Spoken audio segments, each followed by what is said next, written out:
Time. Hello, Facebook friends and family. We are joining you live tonight with our Heart Talks. We have a little change in plans tonight because Glenn Thomas, our fearless leader, is not with us tonight. So Greg and I decided to have some fun tonight to talk about Glenn for his birthday. For many of you who don't know, Glenn's birthday was yesterday, August 2nd. And last year, for his birthday, he released a book. He dropped his book last year. So this year, what we're going to do is, since we have an amazing, very cohesive team, I invited Greg to come on with us tonight to share in the celebration of not just Glenn, what it means to be a Glenn in the wonderful, wonderful world of entrepreneurship and of owning an organization. So, Greg, is there something you want to share tonight before we get started? No, it's just cool that I think that we're doing this just to pay a little respect to Glenn. There's no way on earth I could fill in for him or carry his briefcase or whatever. So, yeah, we're just gonna have fun and talk a little bit about and pay a little respect to Glenn on his, what is he, 44? 44? Yeah, this is his Obama year. Okay. Obama year. Yep, okay. This is Glenn's Obama year. So. Yeah. So yeah, this is he's 44, and Glenn has done a lot over his 44 years in the industry, and I think that I knew him personally before we started working together, because he and my our brother, and they also went to college together. But you knew him differently. You want to talk to us a little bit about how you met Glenn? Yeah, I've known Glenn for probably, I don't know how long it's been, 10, 12 years or something like that. I was with Big Brothers Big Sisters of Greater Charlotte in an affiliate role, and he's with the national organization. So got to know him, through that avenue. And just really admired the guy, really respected him. I mean, smart as a whip. I mean, being across the table from him or on the phone, I don't want to say it was intimidating, but it was like, oh man, this guy's smart. I mean, this guy's like, he knows what he's talking about. He knows some stuff. Look. He knows some stuff. I better listen, I better bring my A game. So, so that was cool. And ironically, he lived in Charlotte. So we had the privilege of him, coming by the office every now and then and, just having some good conversations, some strategic meetings and, helping us out on just a local level. So we go back about, I think about 12 years or so. Yeah. Well, I have a fun fact about Glenn. Oh, Glenn was one of the first friends that I had encountered with my husband. Like, he was one of the first friends that I met, right? Okay. And I used to think, oh my God, he is so arrogant. Oh my goodness, he is. Oh yeah, I was like, he is so arrogant. Oh my God, how can anybody work with Glenn Thomas? Really? See, I don't see that. Oh yeah. Maybe it's a different setting or whatever. I don't know. Let me say this. I can't believe I thought that though. He is totally opposite of what I thought he was. And so working with him and getting to really know him, because I knew him from my husband, and he and I had talked on a personal level, and he had met, a couple of my family members, like my sister, and he had met my cousin CP. So and they really did like hit it off really well. My cousin really liked him. And then I started talking to Glenn before we started working together. So even while I was in Abu Dhabi, Glenn and I started communicating about the organization, about Leadership Matters. And I thought, wow, he is so bright and brilliant, and he doesn't even know it. That is how my whole, that whole transition in my mind was like, I have really miscalculated who Glenn is as a person. So So his arrogance was authentic because I don't know. I'm trying to sum this up. Listen, you got a point. His arrogance was authentic because what? Maybe it was confidence, right? Yeah. It was confident. Yeah. Now, Glenn is he is the most confident, humble person that I know. Yeah. I mean, you think about when he's recording those videos, like if he's reading a script, he's thrown completely off, right? Right. But when he is talking off the cuff because he knows his stuff, because he knows what he believes, and because he's founded in the things and he's got that solid foundation. Coming from the heart. Right. It's coming from the heart. Right. When Glenn tells you something, you know it's coming from the heart. He's very honest. So let's get into what makes him such a great leader. This is a good segue into what makes Glenn such an amazing leader. And one of the things, Renee, way to go. Congratulations. I learned that by watching him. I'm just saying. Look. I'm the king of non-segues. I don't know. I have to give that to education. I got to give education its due. Right. I got to give education its due. But tonight, Greg and I are going to talk about, we're going to surround this conversation mainly about Glenn, right? But we're going to talk about the elements of who Glenn is that makes us want to wake up, that makes us wake up in the morning on fire, that makes us productive, that gives us confidence to do the things that we never thought we would do. And this is not just bragging about Glenn, but it's the celebration of true servant leadership. Right. Okay.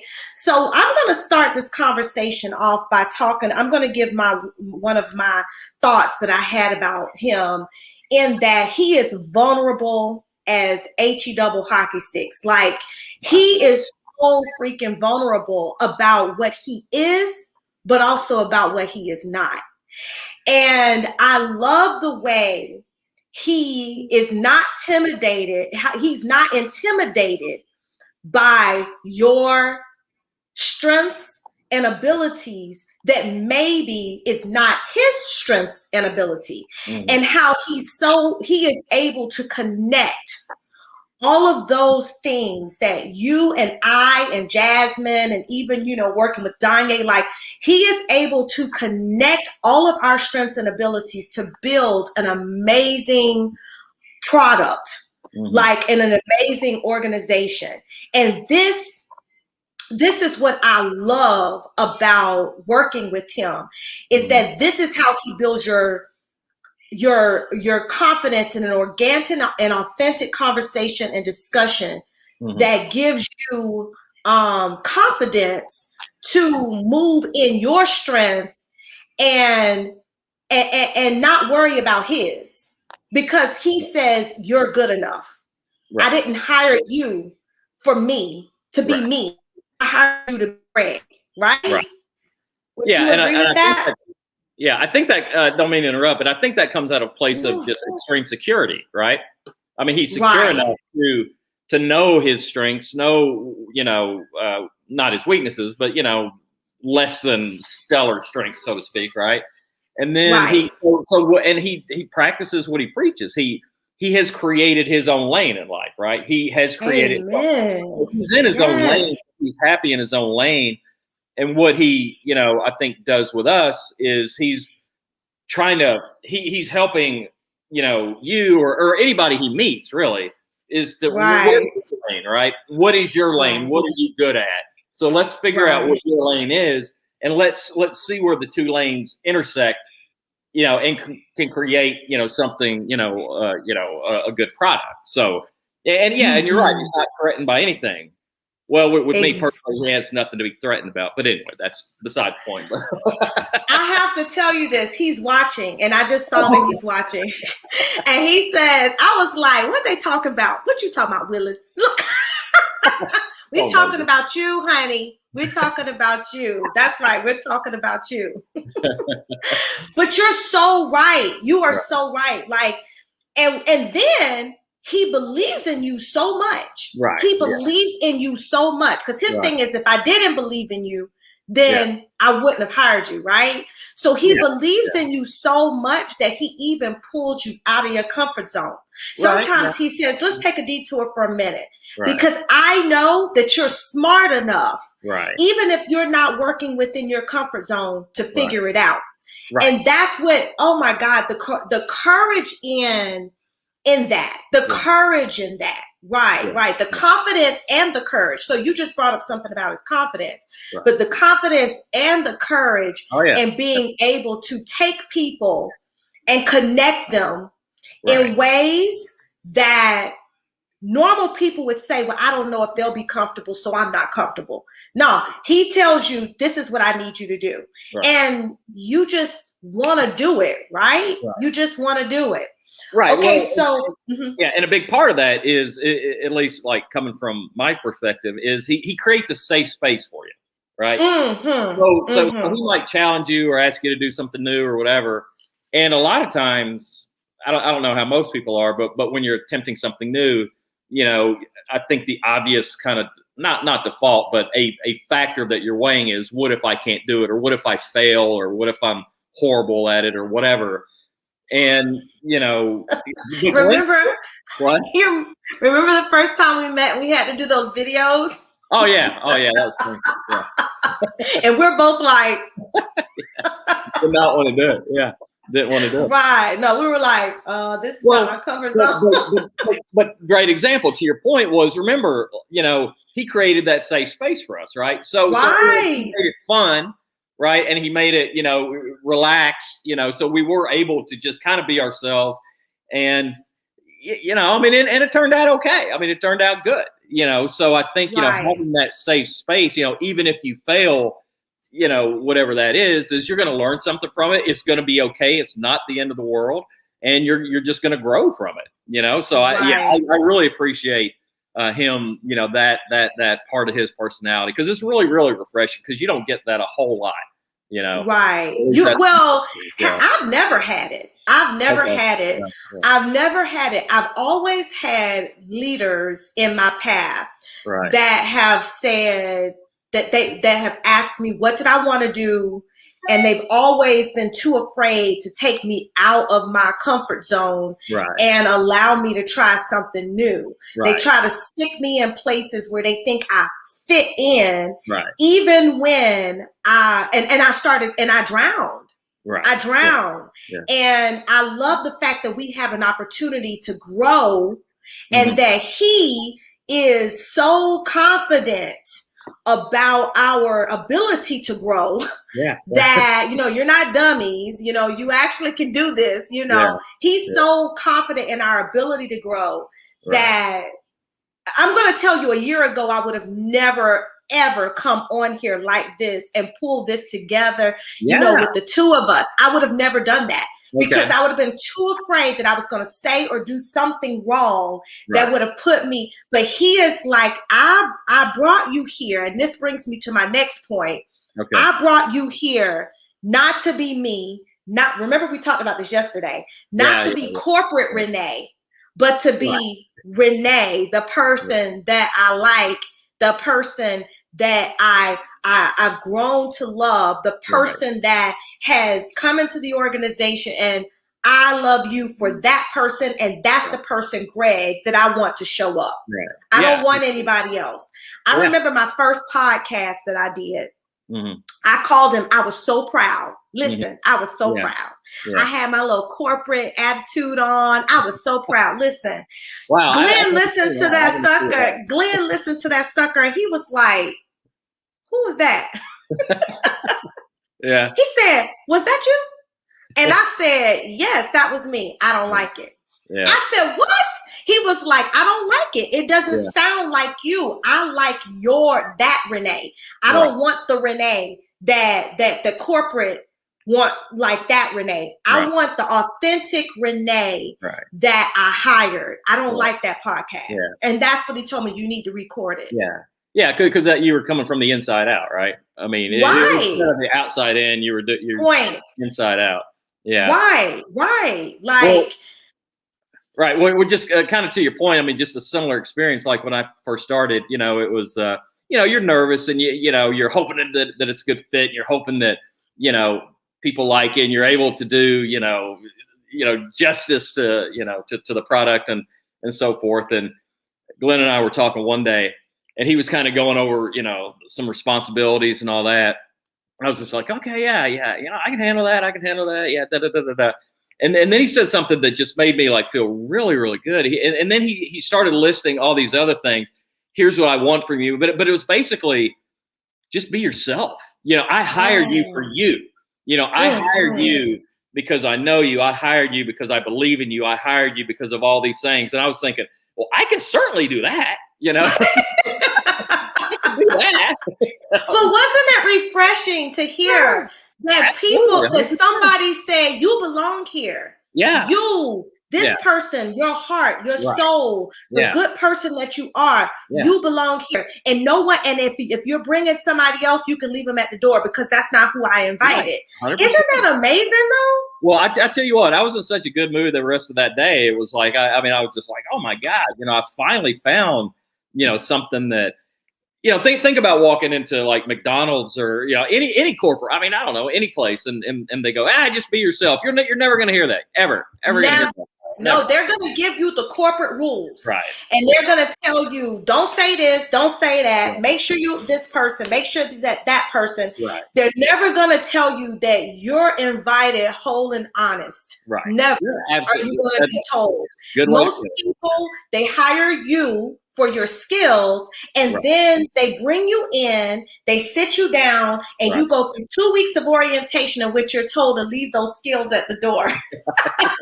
And your personality and your strength. And your personality and your strengths. Yeah. And I want you to get behind this desk and I want you to do the job just like it's supposed, like we tell you to. Yeah.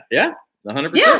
Yeah, most people they're basically not employing the person that they hired, basically is what they're doing. Right. They're not employing the person. They're employing what the skill that the person had, but not the strengths and the passion. Exactly. They kind of tell you to leave that at the door, right? Yeah. And so that is the thing that we like about him is that he trusts us to be us, right? Like he trusts you wholeheartedly. Right. And it makes it easier to take the blow of that wasn't good. That wasn't a good job. That wasn't good work. Right. Like it makes that blow so much easier because he isn't just he's telling you, he's never just told you, like, oh, you know what? That's a bad job. You're not cutting it. He's like, if you don't cut it, then I'm gonna help you find another space. Because this space ain't the space for you. Like that's how he is. Yeah. But when he tells you that you could do better, you believe him, right? Well, yeah, because he saves like your dignity and character, and you go out you don't feel like, oh, I suck as a human being. It's terrible. It's like yes. Well, yeah, I remember when I first did my first writing thing for him, and I remember I sat and I was like, oh God. Like, what is he gonna say? Is he gonna say it was horrible? Like, I really was like, oh God. Like, I just don't want to disappoint him. And then he says it was an amazing job. I didn't even care if he changed it. It did not matter if he changed it. All that it meant was, I think you're doing an amazing job. Yeah. And I was like, wow, that was a lot coming from him. Not that he doesn't pass them out often, compliments, but it was a great job. Like, and it meant so much to me because he does believe in me. You know what I mean? Right. So, but to your point, when he does give you, a compliment and all that, I mean, I think it's safe to say that you earned it, right? Because Glenn's not. If anything, he don't pass them out easy. Right, exactly, but that's his authenticity, right? I mean, he's that's his authenticity. He ain't gonna lie to you. Now that's for sure. Yeah, he's not gonna blow smoke whatsoever. So I mean, which makes those, when you do a task and you do it well, etc. And when he gives you those compliments, you're like, oh man, yeah, that's cool, and you feel really, really good. And then the other times when you kind of like, tank it or whatever. Again, it's nothing like, humiliating or, it's simply, it's just like, to your point, he'll be in it feels like he's in there with you, right? He's in the mud with you. And that's comforting. And it's just like, bro, I'm going to be in the mud with you and I'm going to help you get out of this mud. It's going to be you and me together getting out of this mud, not just you. I'm going to be in there with you. So that's, which transitions to my final point of the fact that Glenn uses, I didn't realize how transforming the word we is in an organization. Yeah. And he doesn't just say we when we're winning. He says, let me say this. He does. He says we when we're winning. Right. He says we all the time when we're winning. Right. All the time. He sends us, we did this. Sometimes he even says you all did this, and we're like, yeah, right. Okay, so we're like, we know better. Yeah. We know better. We're like, but he says, I think this is the biggest piece of being a servant leader. If you are listening to this, guys, I promise you, this is going to be there's power in this entire statement that Greg and I are about to talk about, and it is the transforming power of the word we in an organization. And I mean, not we messed up, but we did it. And I remember this is so funny, when I first started working with Glenn, when I didn't realize it was just he and I at first. Glenn was like, yeah, like the team, we. And I was so excited because I thought that we were going to, right. But I thought he meant like working together. Like we were going to, and then, but when the we became us, I was like, oh, this is what he means. We're doing all the work. Okay, gotcha. So he was saying that, I was like, oh. So then I realized that Glenn doesn't take anyone for granted. Yeah, I would say that's 100% accurate. Yep. He meant we. He meant we. Right. Me and my wife. We. Me and my children. Yes. We. Yes. Glenn includes everybody that has an impact on him and his ability to do this job. Yeah. He means we, as in we all have a place here. Right. We all have done some work here, whether it's pushing him forward, editing, even just saying, you can do this, you did a great job. Just the inspirational power of you bought my book. That's the we. Right. And I love him for that, because a lot of times you hear the words we and you don't understand that the words we makes it easier for people. They want to accept we when things don't go well. Yeah. Yeah. You don't have to tell me that I messed up when something goes badly, because I know that that's we messed up. Right. Well, and it's easier for you to handle that we. Right. Yeah. And if you notice, I don't know if you've ever like had one of these conversations with him or whatever, but like sometimes, I mean, he's like a superhero, right? I mean, he's I think the world of him and what he's done and what what we've done. Well, you said you ain't learned nothing. No, that's my point. It's like when I've had these conversations with him, and I'll say you, and he won't accept that. He won't accept it. It's we, right? And then I kind of pushed back a little bit on him, and I said, no, dude, you were doing this like long before, I came along or Renee came along. It's just like, accept some kudos or whatever. And then he'll push back again. To your point, he'll say, well, no, it's not me. It's my wife. It's my kids. It's the community. It's every, it's his upbringing and all that. So even if you push back, I mean, he is a we person, and that's very, very admirable, so that's, and it's hard. He celebrates the journey. Right. And it is hard not to get on board with something like that, Oh God, it is. And he celebrates the journey. And y'all, I'm going to tell you something. When he talks about a life of gratitude, he completely means that he celebrates the path, the journey, and the process. Right. And when you have a leader that celebrates the path, the journey, and the process, you are appreciated. Right. And it makes for an extremely well-developed Right.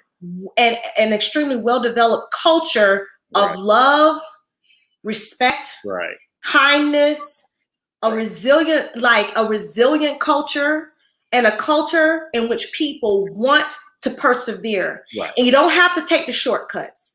And by the shortcuts, I mean, you don't have to buy the donuts. You don't have to buy them gifts. You Right. don't have to try to treat them to things when you give them the internal power of trust, love, Right. inclusivity, Right. and just the overwhelming power of belonging. Yes. 100%. So if you can give those gifts, those are the hardest gifts to give to your people in your company. But if you can give those gifts right. to your people, Right. then I promise you, you will have a well-developed organization that Right. is fully productive Right. and that is ready to inspire people to want to be a part of the movement. Right. Well, That's and my respect. just think, I mean, all of those things you said, I couldn't agree with more. I mean, because, it is the journey. It is, yes, the end is important. Yes, the product, yes, everything is important, right? But the journey is equally important. Amen. And I would argue that when the journey is important and uplifting and all those words that you said, the end result is better. That's actually what we're all about, is making the journey uplifting to get to get the best product out there ever. So Amen. I couldn't agree with you more. And it's just, and again, why wouldn't you get on board with that? I don't see any reason. And two, just another thing is the strength that goes on into creating, what we talked about, because a lot of leaders take shortcuts because it takes too much time and energy and effort and reflection and even, self-reflection, and Glenn doesn't take any shortcuts. He wants the process to be uplifting and and inclusive and and make sure you're okay and make sure that is difficult. That's the hard way. That that but it Preach, Greg. Yes. But to him it comes naturally. Why? Because he's done the hard work, right? I mean, it comes naturally, because so once you put all these pieces together, it becomes natural and it becomes easy, and you're just acting to your authentic self, and and then it ends up just becoming a great product and great environment and great for the people. So I couldn't agree with you more. Yes. Amen. Amen. And with that being said, we are not going to be on for a long time tonight. Okay.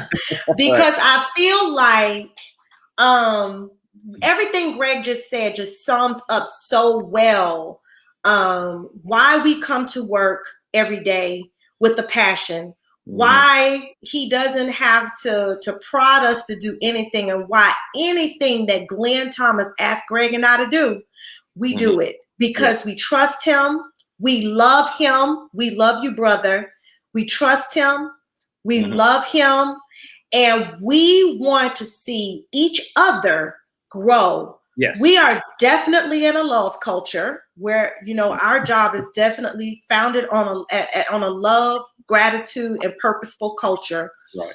We have definitely grown internally, working with you, Glenn. Yep. And Greg and I, want to thank you for being such an amazing leader, coach, and motivator. And we are so happy of the day you were born. God bless you and your mama for having you, honey. Look, 44 years ago. And I also want to thank Jen, your wife, for just being there to hold your hand through all of this and to give you the inspiration to move forward, and for making a home that allows you to be the type of leader that you are. So we love you, brother. Yeah. Same here. I don't have anything to add to that. I'm not quite that sappy, but I'm sorry. No. Yes, he is. Yes, he is. Glenn, you know the truth.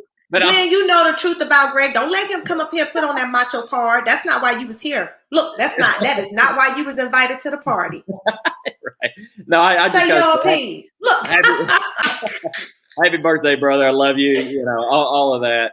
And you know, thanks for everything. Thanks for who you are. Thanks for having us. Thanks for, you know, how you treat us. Thanks for, you know, doing what we're doing, man. I mean, we're making a difference, and we're trying to inspire people. We're trying to make, you know, the road easier. And I just can't thank you enough. It's been a great ride to this point. It's going to be a better ride in the future.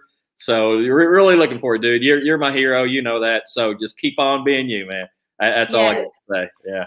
So thank you so much. And for those of you who are watching, if you want to be inspired by Glenn, he doesn't just keep it within his team. He has also written 2 books that you can go out and buy. I have to say, Heart Work 1, Heart Work 2, and our team has written Heart Work 1, Plan B Sucks. Heart Work 1, Plan B Sucks. Oh, nope, wrong one. Plan B Sucks. Look here, I got my notes. Plan B Sucks. I'll get it straight. And Heart Work 2 was written by our team. So if you all want to also be inspired by Glenn, also you can look us up at weinspirepeople.com if you want us to come through and have a word with your teams. Group.com. Heartwork Leadership Group, right? Heartworkleadershipgroup.com. Absolutely. Yeah. We are, yes, please. And look out for some amazing things that Glenn is leading our team.